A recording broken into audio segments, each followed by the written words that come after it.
الحمد لله نحمده ونستعينه ونستغفره ونؤمن به ونتوكل عليه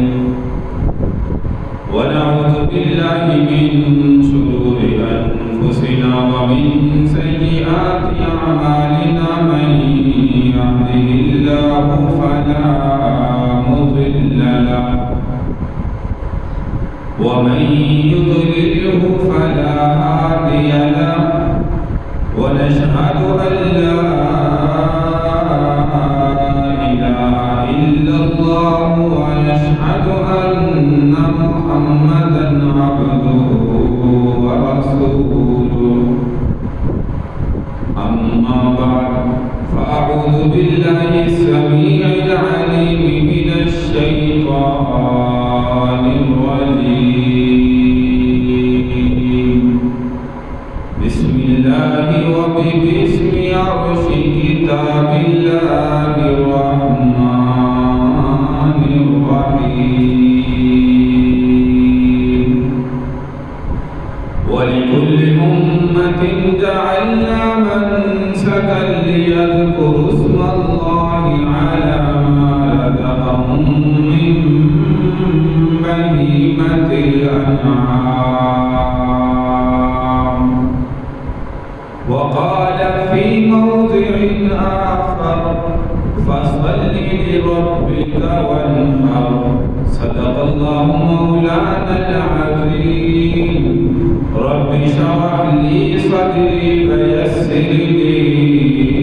أمري واحلل عقدة من لساني يفقهوا قولي رب زدني علما رب زدني علما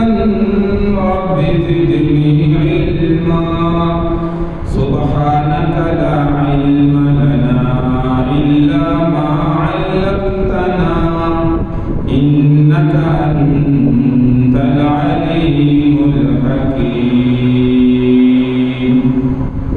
يا رب صل وسلم دائما أبدا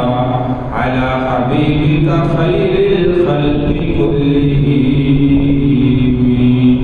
تمام أحباب محمد صلی اللہ علیہ وسلم کی ذات پر بآواز بلند درود پاک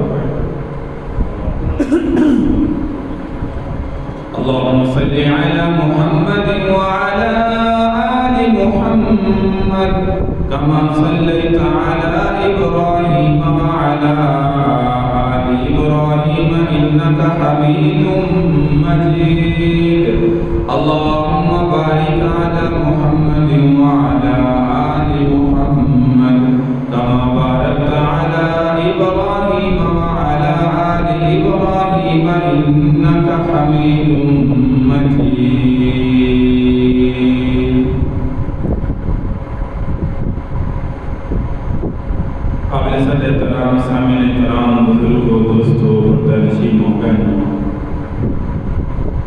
جیسا کہ آپ جانتے ہیں کہ بڑے مبارک ایام چل رہے ہیں جیسے رمضان المبارک کے ایام بڑے قیمتی ہوتے ہیں ایسے ہی یاد رکھیے یہ عشرہ ذی الحجہ کے ایام بڑے ہی قیمتی ایام ہیں ان ایام کے اندر بھی زیادہ سے زیادہ اپنے اللہ کی ذات کو راضی کرنے کی کوشش کرنی چاہیے عبادات میں ایک دوسرے سے بڑھ چڑھ کر حصہ لینا چاہیے جتنا ہو سکے کثرت سے کلام مجید فرقان حمید کی تلاوت میں وقت گزاریں نوافل میں وقت گزاریں جیسے رمضان میں فرض روزے رکھتے ہیں ان ایام میں نفلی روزوں میں وقت گزاریں اور جتنا ہو سکے اپنے اللہ سے معافی مانگنے میں وقت گزاریں ہر نیکی میں ایک دوسرے سے بڑھ چڑھ کر عشرہ ذی الحجہ میں جو ہے وقت گزارنے کی کوشش کریں ہر ایک لمحہ ان کا جو ہے وہ قیمتی ہے اور جیسا کہ میں نے کہا کہ اللہ تبارک و تعالیٰ نے جیسے رمضان المبارک کی گھڑیوں کو قیمتی بنایا ہے ان ایام کی گھڑیوں کو بھی اللہ نے ویسے ہی قیمتی بنایا اور جتنا ہو سکے یوم عرفہ تک 9 ذی الحجہ تک روزوں کے اندر وقت گزاریں، اور اگر جو ہے وہ یہ 9 روزے نہیں رکھ سکتے تو کم از کم ایک روزہ یوم عرفہ کا 9 ذی الحجہ کا لازمی جو ہے وہ رکھیں۔ سیدہ عائشہ صدیقہ رضی اللہ تعالی عنہا ام المؤمنین، ہم سب کی ماں، مومنین کی ماں، زندگی میں یوم عرفہ کا روزہ کبھی نہیں چھوڑا۔ اور آپ جانتے ہیں کہ آج سے 1400 سال قبل دیکھیے سعودی عرب کی گرمی جو ہے وہ کتنی مشہور اس وقت بھی ہے۔ وہ تو مساجد کے اندر اور رہائشی انتظام کے اندر اس وقت جو ہے وہ اے سی کا نظام ہے، ٹھنڈک کا نظام ہے، لیکن آج سے 1400 سال قبل اندازہ لگائیے، اس وقت جو ہے کوئی ایسا انتظام نہیں ہوتا، گرمی کی شدت ہوتی تھی، جو اس وقت میں 14 صدی گزرنے کے بعد گرمی مشہور ہے۔ تو اس سے پہلے اندازہ لگائیں کہ جب اتنے گھر نہیں ہوتے تھے، بلڈنگیں نہیں ہوتی تھی، اور جو ہے پہاڑ ہی پہاڑ ہوتے تھے، اور جو ہے وہ گنجان آباد علاقے ہوتے تھے، تو اس وقت گرمی کتنی مشہور ہوگی۔ تو ایک دفعہ حضرت عبداللہ بن زبیر رضی اللہ تعالی عنہ نے سیدہ عائشہ صدیقہ رضی اللہ تعالی کو فرمایا خالہ جان،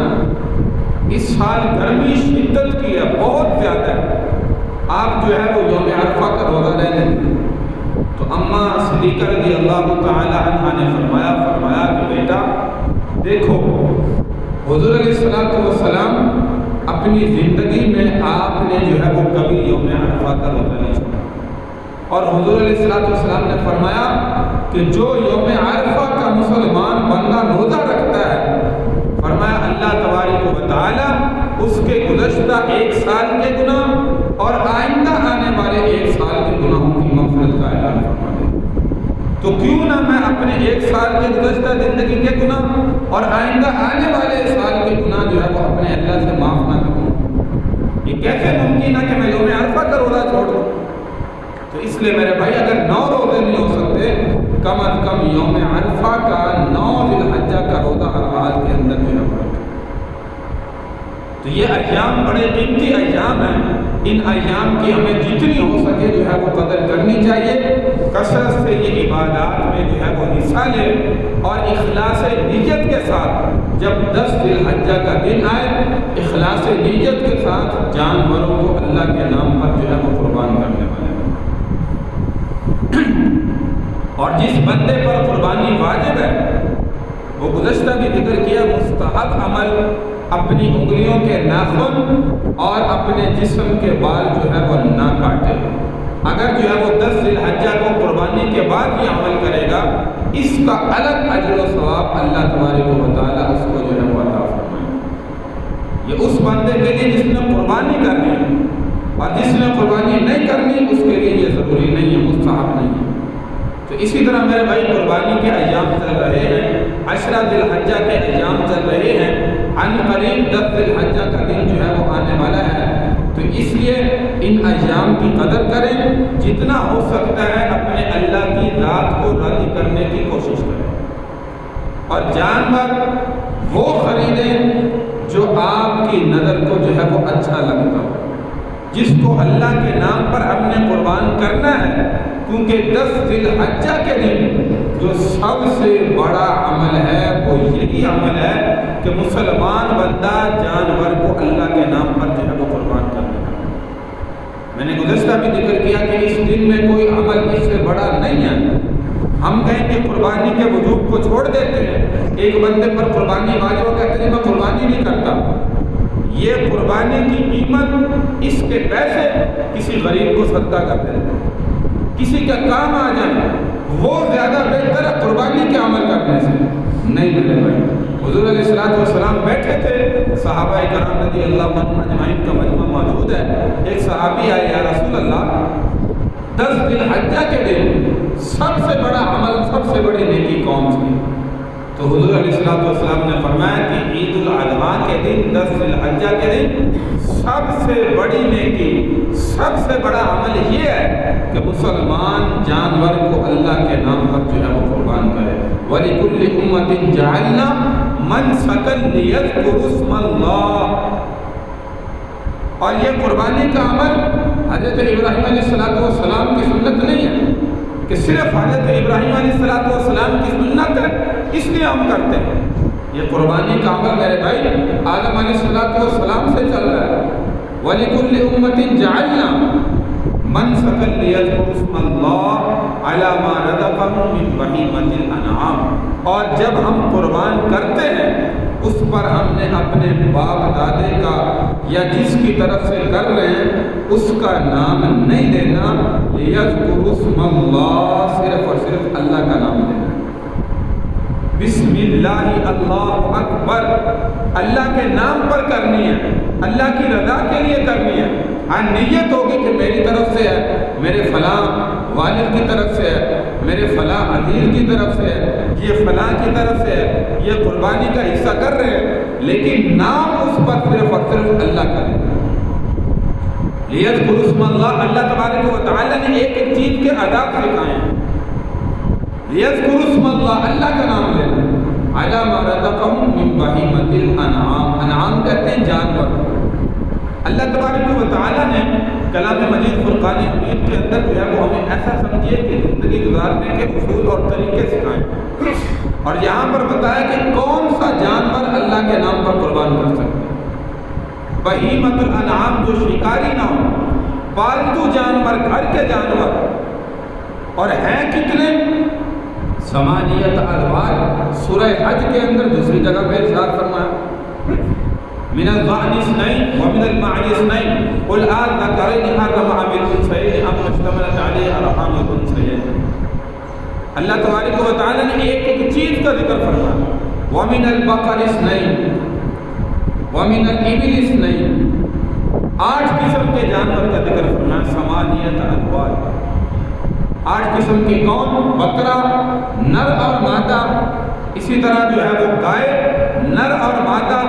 اونٹ نر اور مادہ, دمبا نر اور مادہ. یہ 8 قسم کے جانور اللہ تبارک و تعالی نے کلام مجید فرقان حمید کے اندر فرمایا کہ یہ جانور تم اللہ کے نام پر ذبح کرو. ہرن حلال جانور ہے, لیکن چونکہ پالتو جانور نہیں ہے, ہم گھر میں نہیں رکھتے, یہ شکاری جانور ہے. اور بھی پارا سنگا حلال جانور ہے, ہرن حلال جانور ہے, اور بہت سے حلال جانور ہیں, لیکن ان کی قربانی کرنے کا جو ہے وہ حکم ہمیں نہیں دیا گیا. وہ جانور ہم عید الاضحیٰ کے موقع پر اس میں قربانی کا عمل نہیں کر سکتے. ہیں حلال جانور, آگے پیچھے کھانے کی اجازت ہے. تو اس لیے میرے بھائی 8 قسم کے جانور ہیں, 8 قسم کے جانور یہ اللہ کے نام پر جو ہے وہ قربان کریں. اب اس میں بہت سے لوگ جو ہے اشکال کرتے ہیں کہ اس میں جو ہے وہ دیکھیے کٹے کا ذکر نہیں ہے. اللہ نے قرآن میں نہیں ذکر کرنا, واقعتاً کٹے کا ذکر قرآن میں نہیں ہے. بھینس کا ذکر جانور کا قرآن میں نہیں ہے. اسی طرح یاد رکھیے یہ ٹیڈی بکرا جو ہم کرتے ہیں, ٹیڈی بکری یا بکرا یا بھیڑ, ان جانوروں کا بھی قرآن میں نام نہیں. بھیڑ کا ذکر آپ کو کہیں پر نہیں ملے گا. تو یاد رکھیں یہ اس لیے ہے کہ حضور علیہ السلام کے دور میں یہ عرب کے جانور ہی نہیں. ٹیڈی بکرا ہے, کٹا ہے, یہ بھیڑ ہے, یہ عرب کے جانور نہیں ہے. اس لیے حضور علیہ السلام کے دور میں ان کا ذکر نہیں کیا گیا. لہذا بعد کے اندر جو ہے وہ ان کا ذکر حضرت عمر رضی اللہ تعالیٰ عنہ کے دور خلافت کے اندر یہ جو ہے وہ جب ایران فتح ہوا اس وقت دیکھا گیا کہ کٹا بھینس جو ہے وہ جانور موجود ہے. تو حضرت علی المرتضیٰ رضی اللہ تعالیٰ نے فرمایا کہ جیسے گائے کے اندر 7 حصے ہوتے ہیں ایسے ہی مصنف ابن شیبہ کے اندر موجود ہے. حضرت علی المرتضیٰ خلیفہ چہارم نے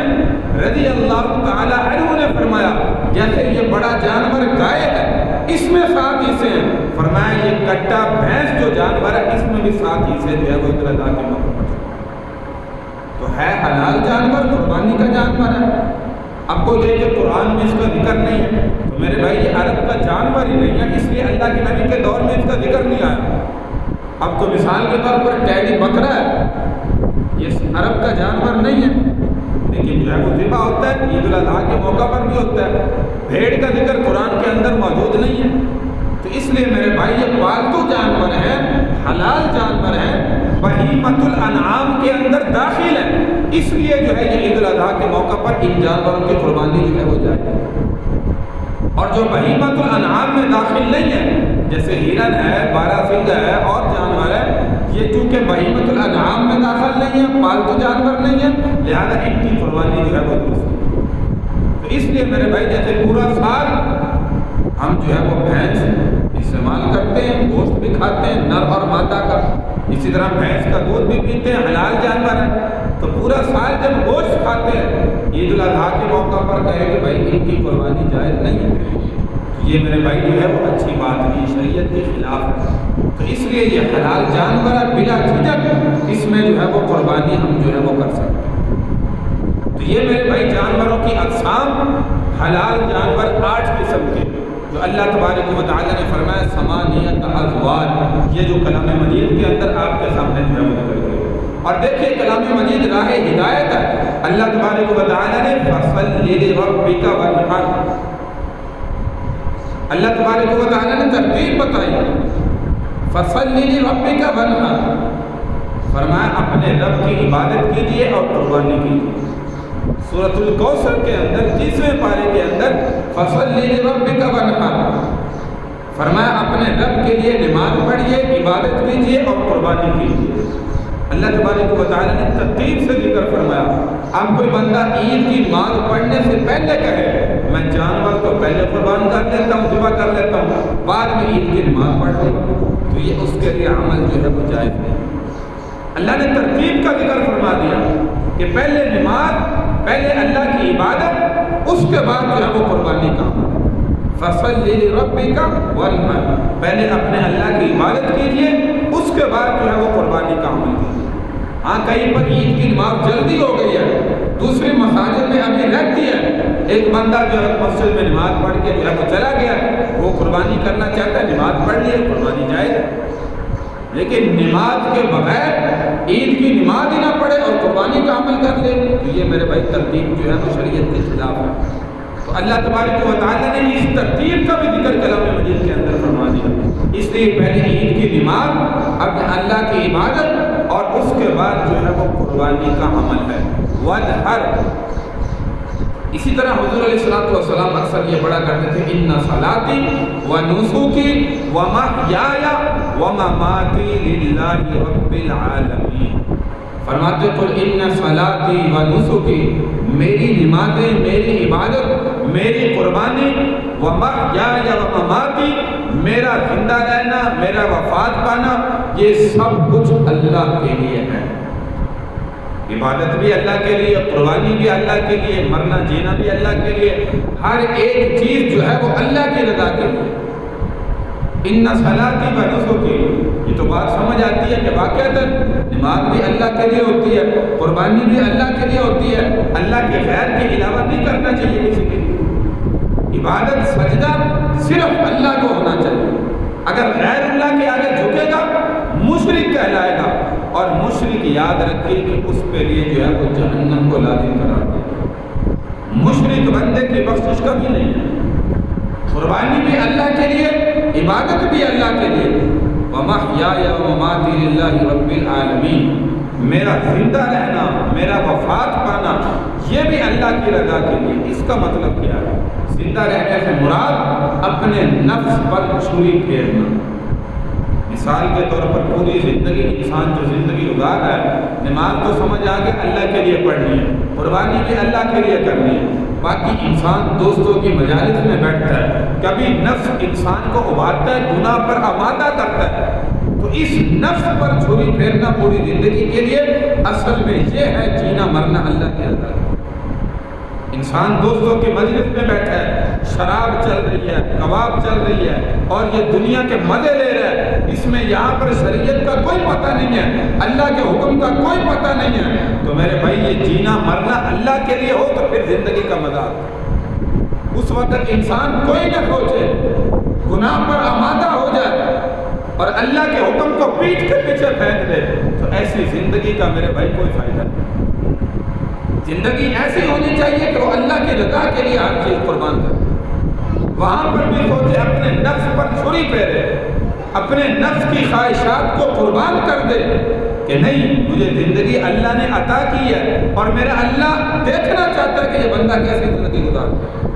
یہاں پہ نفس میرا گناہ کی طرف ابھار رہا ہے، زنا پر ابھار رہا ہے، گناہ پر ابھار رہا ہے، اور جو ہے وہ شراب پر ابھار رہا ہے، گناہ پر آمادہ کر رہا ہے۔ میں نے اس گناہ کے قریب بھی نہیں جانا، کیونکہ میرے اللہ نے مجھے جو ہے وہ منع کیا ہے۔ میری زندگی بھی اللہ کے لیے قربان، میرا مرنا بھی اللہ کے لیے قربان، میری نمازیں بھی اللہ کے لیے، میری عبادات بھی اللہ کے لیے، میری قربانی بھی اللہ کے لیے،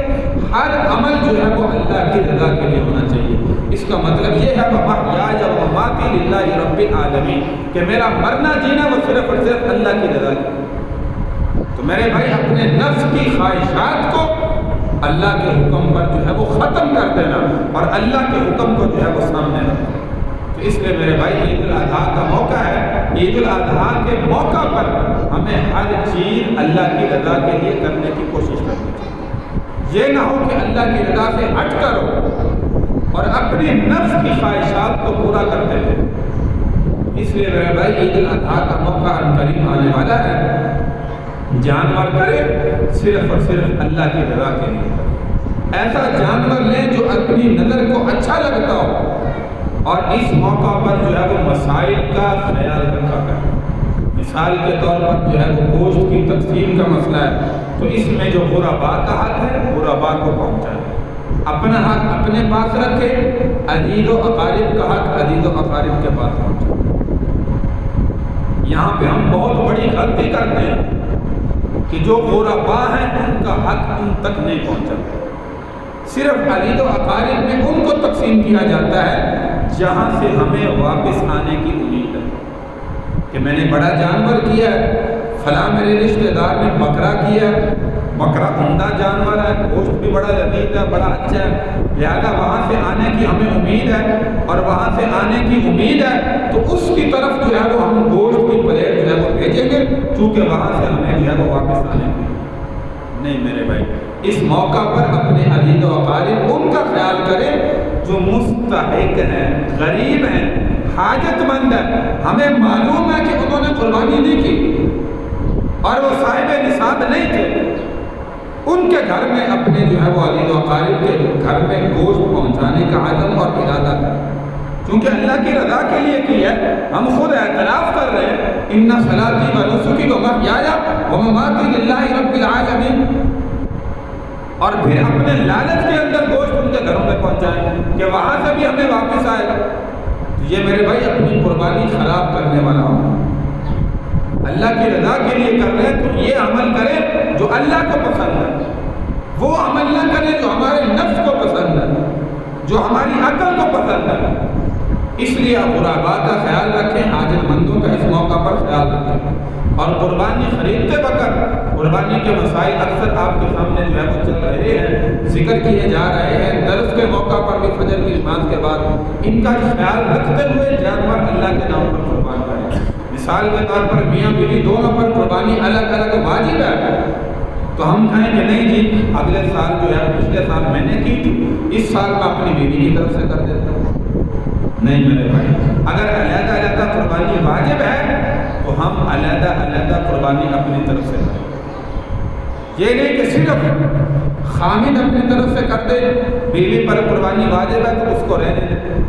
یا بیوی کی کر دیتے پچھلے سال میں نے کی تھی اس دفعہ میں اپنی رہنے دیتا ہوں، تو یہ میرے بھائی قربانی خراب کرنے والا عمل ہے۔ جب صاحب نصاب الگ الگ ہے تو ہر ایک بندے کو الگ الگ قربانی کرنی چاہیے، اگر اس طرح کریں گے تو یاد رکھیں کبیرہ گناہ کے مرتکب ہوں۔ اور اکثر لوگ کرتے ہیں کہ دونوں مل کر ایک جانور خریدتے ہیں،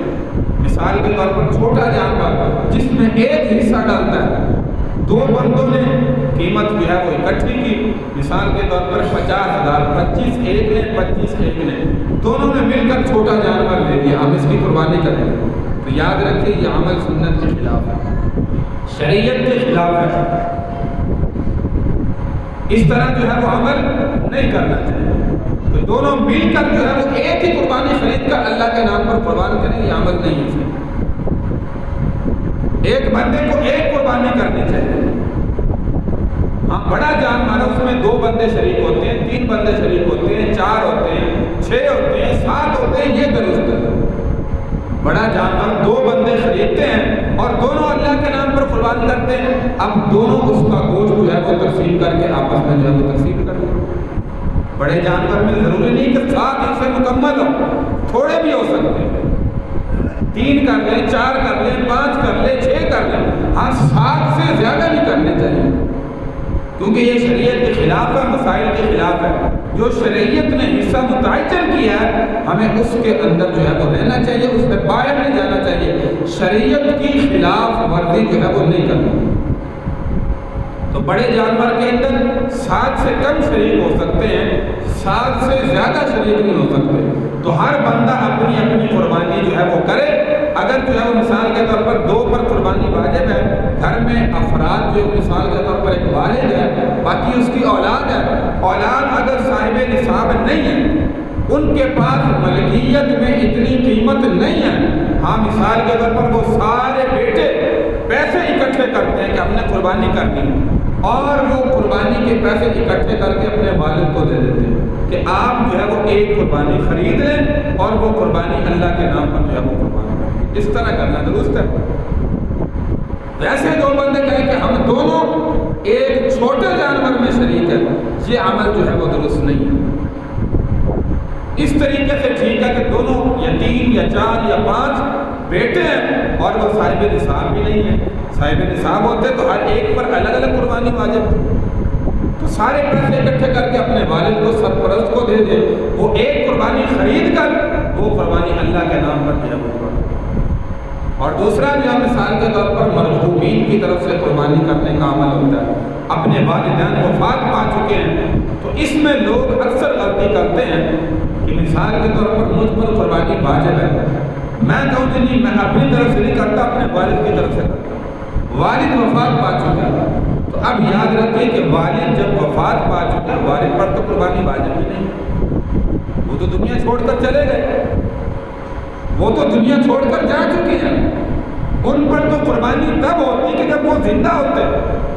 اب وہ دنیا کی زندگی چھوڑ کر چلے گئے، قربانی کا عمل ان سے ختم ہو گیا، تو اب ان کی طرف سے اجر و ثواب کے لیے کرتے ہیں، یا نفلی قربانی ہوتی ہے تو پہلے واجب قربانی ادا ہوگی، اس کے بعد نفلی ہوگی۔ ہم اپنی طرف سے قربانی اگر ہمارے اوپر واجب ہے، پہلے اپنی طرف سے کریں گے، اس کے بعد اپنے والدین کی طرف سے کریں گے، کیونکہ والدین کی طرف سے نہ بھی کی، ان پر تو واجب بھی نہیں ہے، وہ دنیا چھوڑ کر جا چکے ہیں، تو پہلے اپنی طرف سے قربانی واجب ہے۔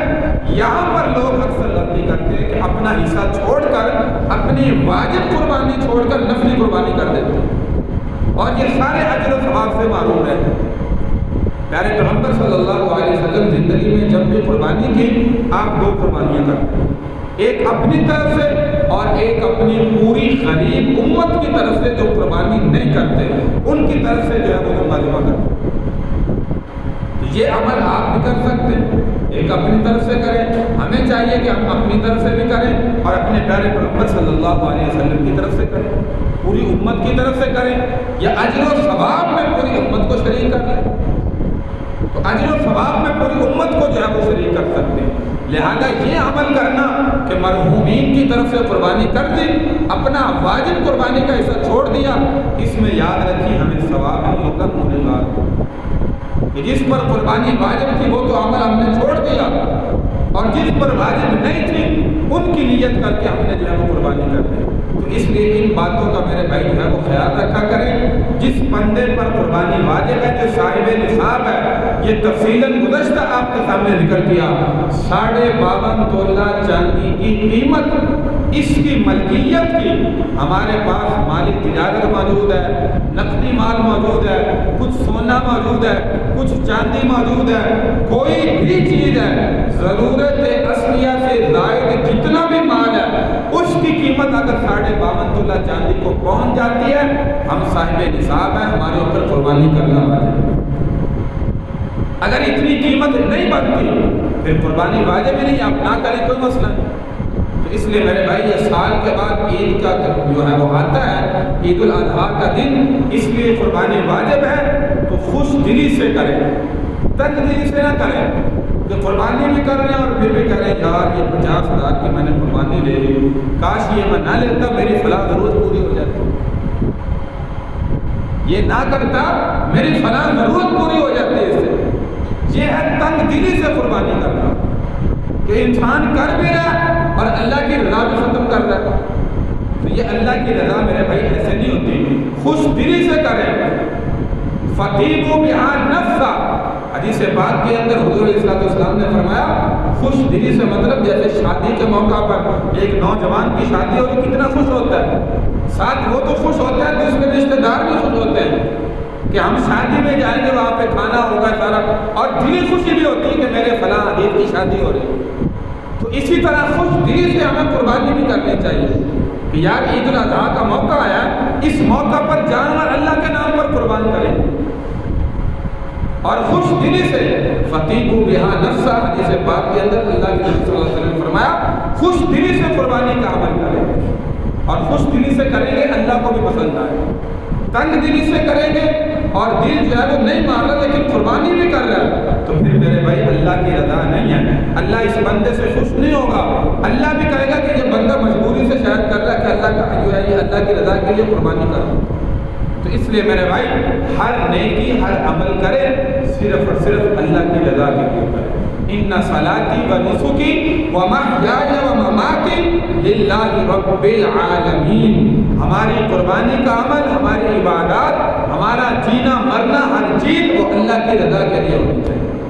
اور جب اللہ کی رضا کے لیے ہوگی تو پھر میرے بھائی حدیث پاک کے اندر آخری بات ذکر کرتا ہوں، حضور علیہ السلام نے فرمایا یہ نہ سمجھو ہم نے اس کے کھروں کو، ناخنوں کو، جانور کے ناخن کو، اس کی کھال کو، اس کی سینگوں کو، یہ تمام تر چیزوں کو جو ہے وہ پھینک دیا اور جو ہے وہ ضائع کر دیا، اور کھال مدرسے میں گئی یا اللہ کے راستے میں گئی، یہ سب چیز ختم ہو گئی۔ جب اللہ کی رضا کے لیے کریں گے فرمایا آخرت میں یہ اپنے بالوں کے ساتھ، اپنے کھروں کے ساتھ، اپنے سینگوں کے ساتھ اللہ کے دربار میں حاضر ہوگا، اور زندگی میں دنیا میں جس نے قربان کیا اس کے لیے صفات کا جو ہے وہ ذریعہ بنے۔ اور صحابہ نے پوچھا یا رسول اللہ قربانی کے عمل پر ہمیں ملتا کیا ہے؟ تو حضور علیہ السلام نے فرمایا جانور کے جسم پر جتنے بال ہیں اللہ ہر ایک بال کے بقدر تمہیں جو ہے وہ تمہارے گناہوں کو معاف کرتا ہے، اور بالوں کے بقدر تمہارے نامہ اعمال میں نیکیوں کا اندراج کرتا ہے۔ کتنا بڑا عمل ہے۔ ایک صحابی مجلس میں سے کھڑے ہوئے یا رسول اللہ میرے جانور کے جسم پر بال نہیں ہے، اون ہے، اون، جیسے بھیڑ ہے، دمبا ہے، اون ہوتی ہے نا، تو حضور علیہ السلام نے زیادتی کرتے ہوئے فرمایا اون کے جتنے بھی بال ہیں ہر ایک بال کے بقدر بھی اللہ تبارک و تعالیٰ تمہیں جو ہے وہ نیکیاں عطا فرمائے۔ تو اس لیے میرے بھائی جانور کے جسم کے بال جو ہے وہ گنتی میں نہیں آتے، انسان کے سر کے بال گنتی میں نہیں آ سکتے، جانور کے کہاں سے آئیں گے؟ تو ہر ایک بال کے بقدر اللہ گناہوں کو بھی معاف کرتا ہے، اللہ اتنی نیکیاں بھی عطا فرماتا ہے۔ اس لیے اللہ کی رضا کے لیے کریں، گوشت کھانے کی نیت نہ رکھیں، گوشت تو کھانا ہی کھانا ہے۔ یہ امت محمدیہ پر اللہ نے آسانی فرمائی، ورنہ پہلے قربانی کیسے ہوتی تھی آپ کے سامنے پہلے بھی ذکر کیا،